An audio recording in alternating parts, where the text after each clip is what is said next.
I'm not talking about like wasting your time on multiple networking platforms and all these coffee chats and stuff, but never underestimate the power of a coffee chat and a connection, you know? So I would say meeting people, even if you think like, oh, they're not going to be able to help my business, right? They don't know the kind of clients I'm working with, or they're not going to make a good referral partner for me. Like, just have a conversation with them and step out a little bit and meet some new faces. Step into the world of success with your brand amplified, the ultimate podcast designed to unravel the intricacies of thriving businesses. I'm your host, Annika Jackson, and I'm on a mission to uncover the stories, strategies, and secrets that have propelled entrepreneurs and business leaders to success. My next guest, Emily Aborn, has a podcast as well as being an amazing copywriter, brand strategist, and speaker. And Emily, I was just listening to some episodes of your podcast. I did leave you a review and a rating on Apple, but I really love the way that you put your podcast together. You're so natural. You give really great actionable advice. And I'm really excited for you to bring that to my audience on Your Brand Amplified. So thank you. Oh my gosh, thank you so much. I will give you a shout out on the podcast. So thanks for having me. I'm really excited to have this conversation and get people taking some action. Yeah, definitely. So content is king. And people sometimes have a hard time thinking of content strategies, depending on if you're creating your own content for your website, your blog, your social media posts, if you're using influencers or other creators to talk about your brand, product, or service. But where do people need to start when they're first thinking about outlining a strategy? And I'll just stop there because otherwise I'll pile on a lot of questions. I'm the same way. I used to have an interview podcast and I would ask like 6 questions in one. And then I'm like, somebody stop me. So I think when you're starting, like, let's say you're either starting a business from scratch or you're having that moment in your business, which I have been there so many times where I'm just like, I need to regroup. I need to figure out what I'm sharing and where I'm sharing it and how I'm sharing. So when that happens, I take a step back and I really look at like who I am, okay, who I really want to be working with. And then what kind of language are we both using that is like kind of a bridge, right? So I want to meet them where they're at. And I also want to be myself and have them want to work with me because they want to work with me. And then from there, like, I think that is kind of like foundational, is like figuring out who you are, like what strengths and attributes and personality pieces you bring to the table. And then also thinking about what your client is dealing with and what their personalities are like and what specific little parts of their day are tripping them up or getting in their way that you're going to be helpful to them with, right? Then from there, like, I like to keep it so simple. I have been using this for, I think, 12 years as a content framework. And you know, as well as I do, content has been changing like crazy in the past 12 years, but this has never changed. Okay. So I like to just like when people are like, I could share all these things and they're all over the place. I'm like, let's focus on 4 things, just 4. So I pull back and I use like a garden analogy. It'll just kind of like help to concrete it for you if you're one of those kind of people. So you start with the soil, which is just like your foundational pieces of your business. Like, who am I? Why am I doing this? What am I doing? Who am I working with? Like all of those really basic things. How do I do it? Like, do I work online or do I work in a specific city? These are all the soil pieces. Then you can start adding in like the water, which is like the educational. Like, I think one of the great ways we can give value to people is by giving them education and tips and insights and action that they can take right away. So adding the water piece, that's like the educational portion. And that's any content that you share that's like educational and helpful for people. And then I like to add on the sunshine, which is like your personality, the quirky memes that you like, you know, pictures of your dog and your hobbies, whatever you feel comfortable sharing about your personal world. That's like your opportunity to shine. Sorry for the terrible pun. And then lastly, and like very importantly, the wind, which is like guiding, right? Pushing, promoting, like selling our products and services. And like I say, it's important because what I often see is that people will go way into just one category and forget the other ones. Like they'll want to show all pictures of their dogs and their hiking hobby and the books they love to read, but they forget that they have to actually promote their products and services. Or they want to give all education and tips and they forget to sell, or vice versa. They're always selling and forget to do any of the others. So you bring those four together and like literally it could be as easy as I just do one of those categories every single day and you have endless content for your business. Yeah, that's fantastic advice. And I see that also as, like you said, for social media, it's often good to have 3 or 4 content pillars. So you make sure that you're sharing all of these different components. You also talk a lot about benefits versus features, and it drives me crazy. And I think this is a lot of times for beauty brands, right? Or things like that. They're going to give you all of the features. What is it made with? What's the percentage of volume a product is going to give you, or, boost in your skin, or whatever the words are that they're using. And those aren't really telling us the benefits, which I just want to know, what is this product going to do for me first and foremost? And then I'll look at everything else depending on, am I price sensitive? Am I only going for organic ingredients? Am I allergic to anything? All of that stuff. So I'd love for you to talk about some of the things that you've seen clients do that you have to course correct. Oh my gosh, so many things. Yeah, we love to talk about our features because the truth is a lot of us have really good systems and processes. So I work with, like, for example, a lot of interior designers and those in the home trades. They love their processes because, like me, their processes are very organized and streamlined, and like it all works to make the big picture come together. But what happens is that they'll go deep into every single piece of the process, right? Like, okay, and then we're going to have the consult call, and then I'm going to come to your house, and then we're going to have the mood board, and then this and this and this. And when you start to do that, like when we start dwelling on features, you can find another makeup company that has the exact same features. You can find another, like I used to write for this ice cream company, and they would talk about like the percentage of milk fat that their ice cream had. It's like, we don't care until we know why we care. So one thing that we helped them do was say like, well, what is it about this milk fat content that makes the ice cream more creamy and like the flavor stays longer in your mouth and it's like heavier in your mouth rather than like, when you just eat like a sorbet or something like that. So it's kind of like breaking it down for people and showing them in those features, well, what is it doing for me? Like everybody's always just like, what is in it for me? That's all anybody wants to know. That's what they're asking themselves when they tune into your podcast. I'm sorry, but they're just like, okay, when are you getting to my part? When are you telling me what's in it for me? So we can turn all of our features into showing it as benefits. And like, I love focusing on emotional benefits. So with like makeup, it might not be emotional benefits that are really speaking to you. It might be more like, it's going to improve the elasticity of your skin. And I would even take that a step further. Like, what does that mean? It means I'm going to look, 30 if I'm really 40 or whatever that, like 30 is the new 40, right? So it's breaking down those elements of our features and turning them into emotional benefits, like things we can actually feel and imagine for ourselves. Yeah, because that does give that tie-in where we're like, we can envision ourselves, right? It creates a bigger connection. And we're like, oh, I want to look like that. Or, oh, that will help me with this part of my life. Yeah. And so it's really like showing how it's going to maybe make some shortcuts for you. Like you said. And then they're not just choosing like, it's funny. I used to write for like a sporting company, and there we focused a lot on features. It was like, this sleeping bag is rated XYZ below 0, and these gloves are made of this.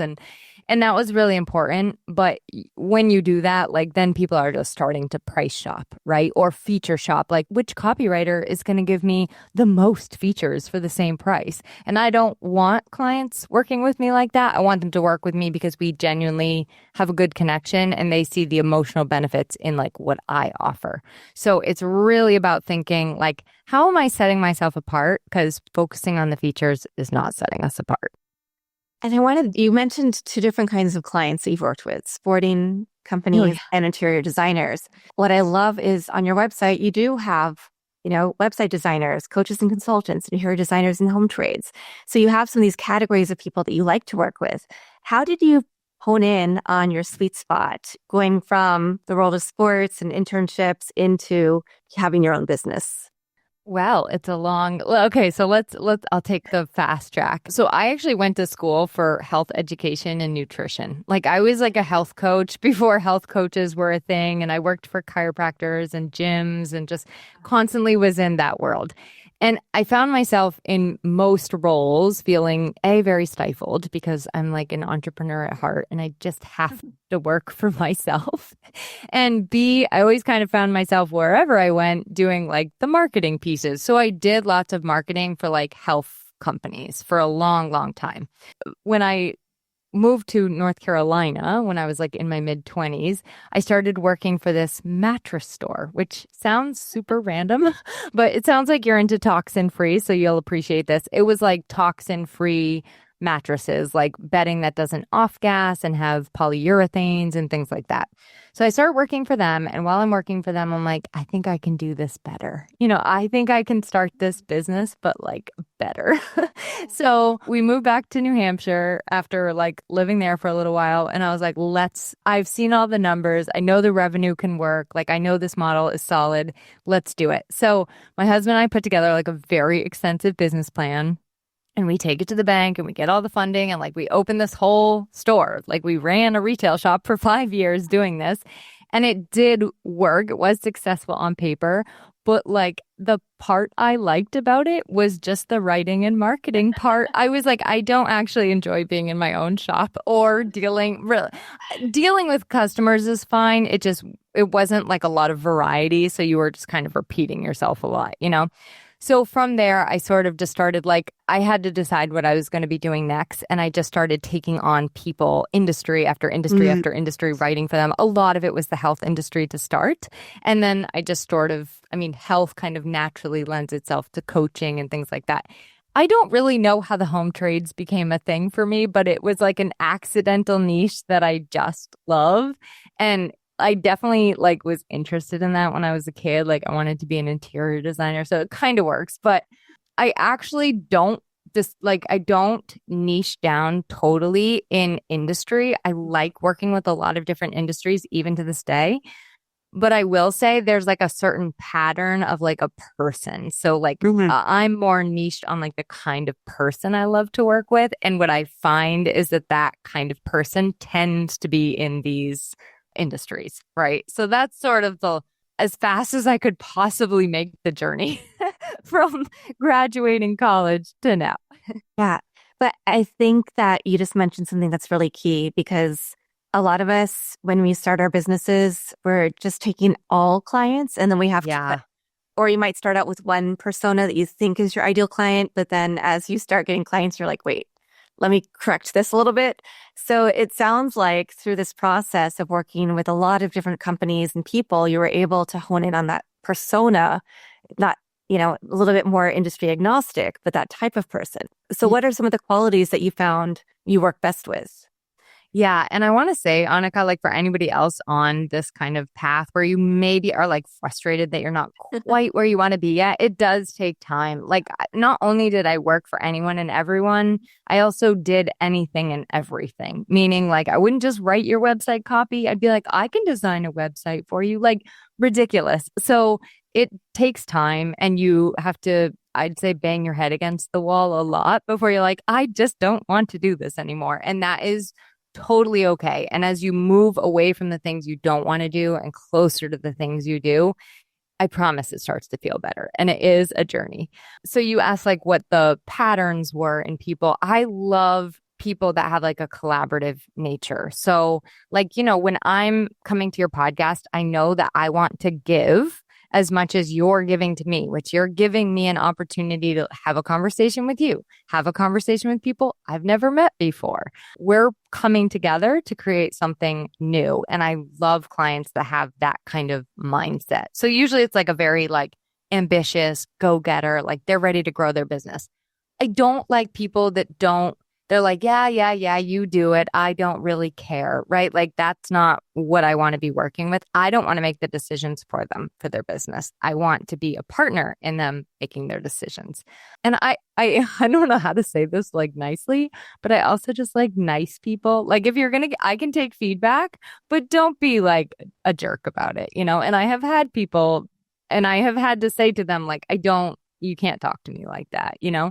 So, and I will say that for myself, I will stand up and have my own back. So nice people is a funny way to say it. And then I love working with like local businesses because like I just went to an awards night for he's a home builder locally and he won home of the year.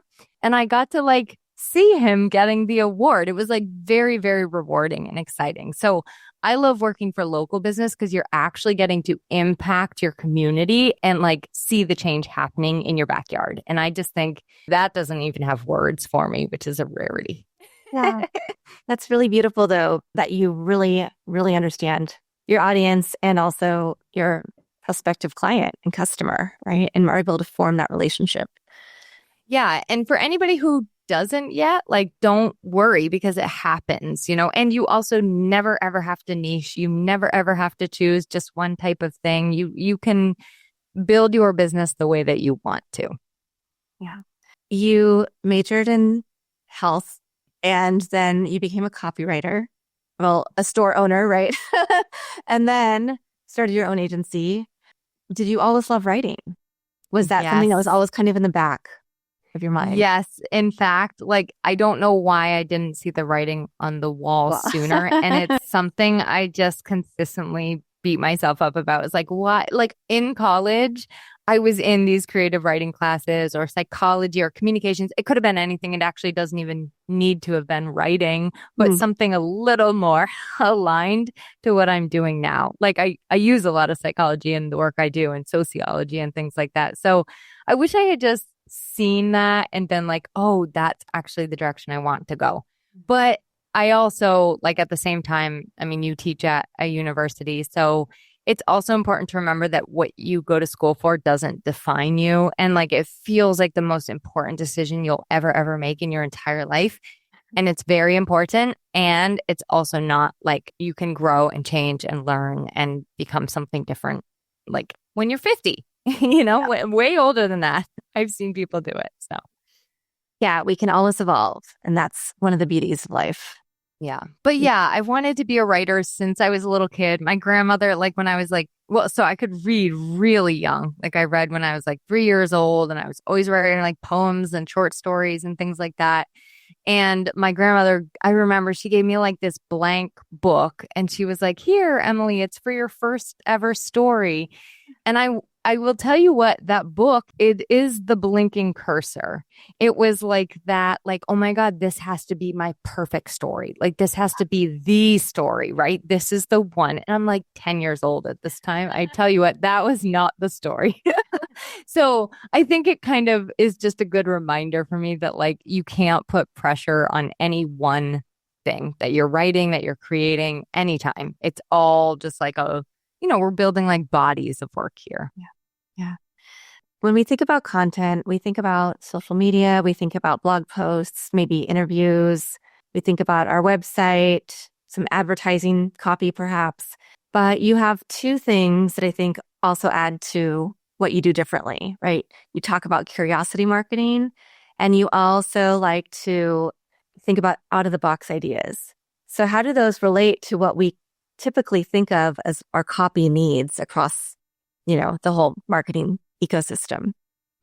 Well, curiosity is something that you can like infuse into all of those things. And it really starts, I think, with one, being curious ourselves and also being really clear on who we're speaking to, because what other people are most curious about is themselves. So getting a good understanding of who we're talking to can actually really help us increase the curiosity in our content.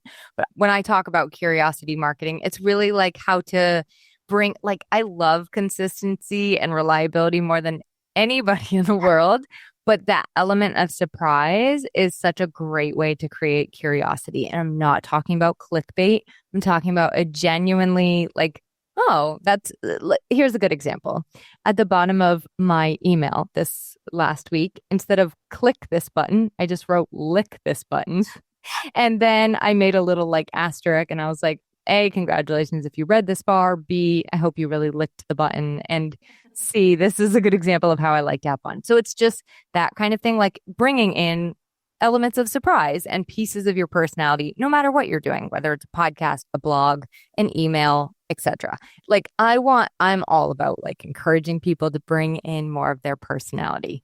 And then some of the other ways to create curiosity is basically not to lose your audience, meaning like I don't want to have somebody tune out because my story about my childhood or whatever went on way, way, way too long, right? Because that's going to shut down curiosity. So just thinking of like the person on the other side and ways that I can keep them engaged and interested in what I'm saying rather than like lose their curiosity. Complex language is another one. Like if we use too many of those professorial terms. Like I love big words, but when you use too many of them, people are like, I have literally no idea what you're talking about. I don't care how the backside of my website works, the back end of my website. I just want somebody to do it for me, right? So it's thinking about those kind of things. The out of the box stuff is more like that's where a lot of business owners and especially like local ones, they're like, I just need to create more content, create more content, create more content. I'm like, yes. And maybe we also need to go out and like meet some people, right? Like meet people in your same industry, meet people that are connected to people that your clients are connected to, collaborate with people like you and I are doing right now, or create something totally new for people, like an event or something really out of the box that like nobody has ever created before. So I like to think of it as connecting with other people, collaborating. And then another one I think is a lost art is customer service. Like, how am I actually, it's great that I can do the thing, but how am I actually treating my customers along the way? Am I responsive? Am I appreciative? Am I, collaborative in my own experience? So those are the three I really help people to focus on. I'm like, content's super important. And your business is still not going to probably do as well as you want it to if you've missed these three other areas. Yeah. Yeah, that's such a good point. And nowadays, I think people, it's a good thing and also a bad thing. Automations, AI, people are trying to think of like, how do we keep people in our ecosystem, but just using these tools that might not always send the right email or send the right message to people, right? Because somebody might have purchased something and instead of a thank you note, they're getting some other email because there's a glitch in your system. So I'd love to hear what your thoughts are, because that is, you said, as we talked about, or as you mentioned at the beginning, content has changed over the last 12 years, how we receive it, where we're looking at it. So how much of a role do you think AI plays right now or should play, and automations? And, are these some tools that you use?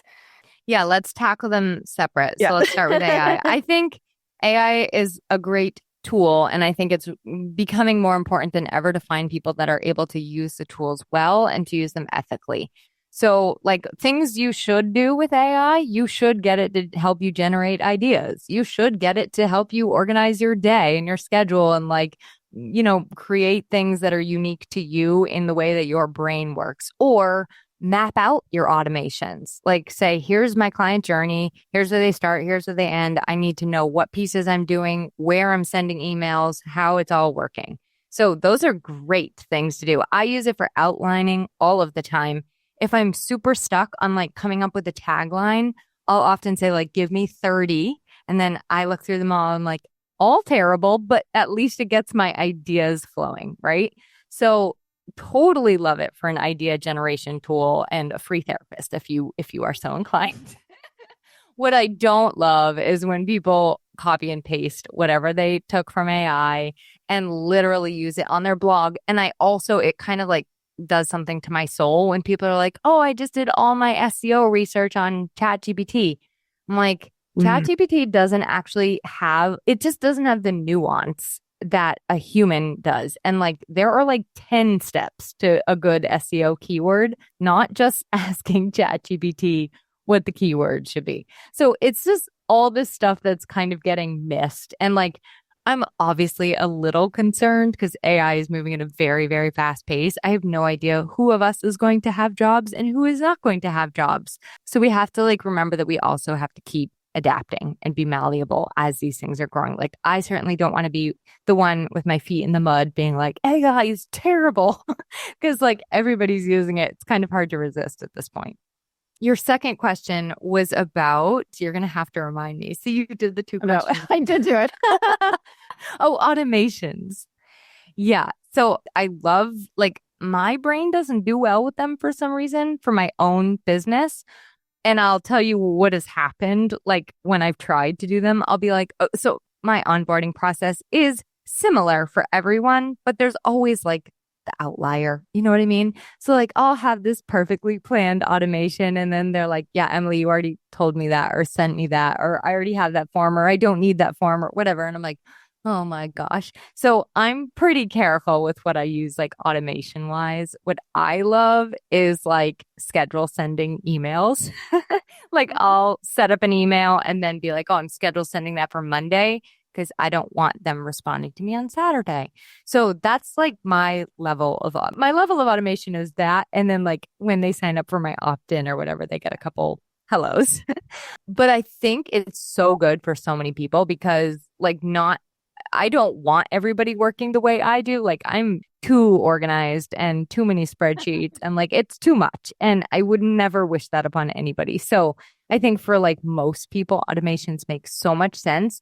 You just have to make sure that you're thinking through the whole journey. Like take yourself on the journey, practice, like test it out, right? Don't just like send it off into the ether because sometimes you do miss one of those vital steps. And then you have people being like, I am so confused. And this is so clearly not you that sent me this. It's clearly an automation. Yeah. Yeah. That's one of the big problems I think we see with, for instance, LinkedIn nowadays. And that is also a form of content and copy because if somebody, wants to connect with you and maybe they sent one short, like, hey, we're in the same industry or we have people in common, but then the next one is a hard-hitting sales message, like you don't even care about who I am. You're just playing a numbers game, right? Yeah. So we still have to think about that in terms of if we're taking that approach, how do we continue to cultivate potential consumer or customer? I got one today that was like, hey, Emily, I saw a case study for so-and-so, let's call her Anne, on your website. And I wrote you a 7-page document on how you can get more cold leads. And I was just like, okay, A, I definitely don't want to read a 7-page document. B, I don't have a case study about Anne on my website. And C, your cold outreach approach is not working. Like you just proved that to me. But I so hear you on the automations on LinkedIn. And like you must get so many generic podcast pitches. We can do better. And that is how we stand out. We stop trying to sound like every single other person, right? Like I actually want to take a minute and listen to your podcast and figure out that you and I would make a good fit before I even reach out to you. So it's just going the extra mile and remembering that like I'm a human and the person on the other side is a human. And right now we're all still humans. So let's act like that. Yeah, such a good point. It is funny to see what kind of, bad pitches where it's just like, I have the CEO and they'd be a great guest. Do you know what my podcast is? Have you listened to an episode that, is similar to the kind of interview they might give? Do you have some things that they would add to the conversation that you can tell me about? And it gets ridiculous.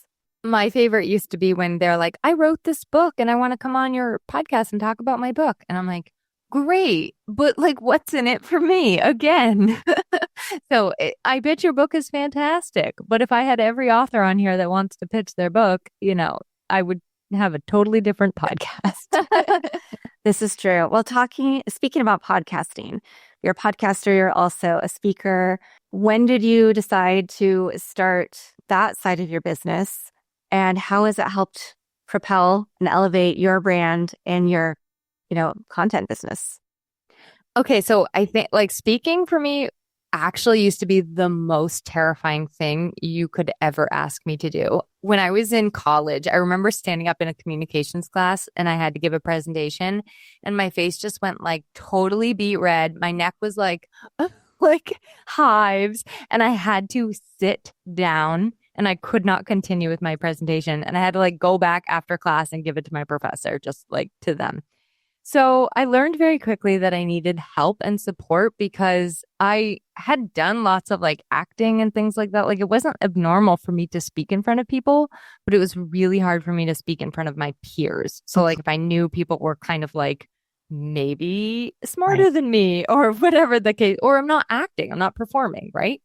So I joined Toastmasters and a couple other like speaking organizations, and it totally helped. And I was like, oh, I actually really love this. Like when you are able to get the positive feedback, I think, and like real support on helping you to feel more comfortable in front of a room of people and realize it's also just a conversation, it helps so much in taking the nerves off. So I did Toastmasters and I did like lots of speaking for those chiropractors' offices and like lots of health education stuff. The podcast came out of like, I actually was on the chiropractor's podcast as like her co-host. And I was like, I love this. This is so much fun. I was just the peanut gallery. I was just like the one making the jokes, but it was so much fun. And so I'm like, someday I'm going to start a podcast. So I think it was, let's see, that was in 2008. So it was 10 years later that I finally started my first podcast, which was called She Built This. And I didn't know what I was doing. I just knew I wanted to start one. So I would like have women entrepreneurs come in, share their story. My questions were exactly the same every time. Every time somebody answered a question, I would just be like, I love that. And then move on to the next question. Like I was a terrible interviewer, but I learned a ton. I did that for 4.5 years and I learned so much. And then I created Content with Character, which is my now podcast. And it's a solo show. And it was really just because like, even though my thing is content marketing and like finding your voice and expressing your voice, I was hiding mine behind every single guest that I had on my show. And it was like super convenient and easy. And nobody had to even know what Emily does or how, what she has to say. So I did that for a really, really long time. And then I was like, you know what? I want something that is really aligned like with my business and like where I want to grow my business and what I want to be known for. So that's why I decided to like actually sunset, I think the term is, that podcast. And it was such a hard decision to make and such a good reminder that sometimes things don't have to last forever. Like you can create something and it doesn't have to be forever. And then I started this one and like could not be having more fun, which you can probably tell when you listen. Yeah. I did the same thing when I started podcasting. I had the same questions. Yes. And I was only interviewing because Your Brand Amplified was my PR company's tagline. So it wasn't even a brand or a podcast at that point. And then I turned it into the podcast. I'm like, I'm only going to interview publicists because I have a PR firm. And then I was like, okay, this is really boring. And it's not really adding value if I'm asking the same questions and I'm not having a conversation. And so then I slowly evolved. And now 5 years later, it's a lot of fun. And I think people can tell that I enjoy asking questions and having a rapport with my guests. So yeah, you've been smiling the whole time and you asked great questions. Oh, thank you. Well, you gave me a good head start with all of the information you sent over. So what are other things that people need to think about? Because again, when we think about content, we think about our content pillars, we think about talking about our benefits, hopefully. But are there things that people need to add? Because it's a cluttered marketplace. We don't know which social media platforms are coming or going, which ones are actually going to let us organically promote ourselves or our businesses. So what are some other techniques that we can use to make our content stand out? So I mean, this isn't necessarily like standing out, but it sort of is. Like, I really love the concept of when everything that you're sharing flows together and makes sense, it actually does help you stand out because the message is so repetitious and consistent, right? That people are like, oh yeah, that's right. She did talk about that. So this is an easy one for literally any kind of content that you're creating, wherever you're creating it. It also helps you with that problem of like, well, which platform do I share it on? Because you can, I'm not recommending this, but you can share it everywhere if you want to. But the way to make it so easy for yourself is just by like repurposing things. So for example, a long podcast episode like this, you could repurpose that. I'll repurpose a lot of my podcasts into a blog or into social media posts or into like, I'll turn it into a graphic, right? Instead. So it's just giving people a different way to interact with the information than just having it all be on your website or all be on a blog or all in your emails. Like not everybody reads emails. So I'll read my email to people. Like if I know that I have people on my list that are like, I'm never going to read that. So I'll actually just record myself reading the email and then they can play it like a little mini podcast. So it's thinking like that, like how else can I help people get the information if they're not a reader, if they're not a listener, if they're not a YouTube watcher. And it's my only like I love being streamlined with what you're focusing on. I personally only do like LinkedIn, Facebook, and Instagram. That's it. I'm not on the other things. I've tried other things and I'm like, this is scary.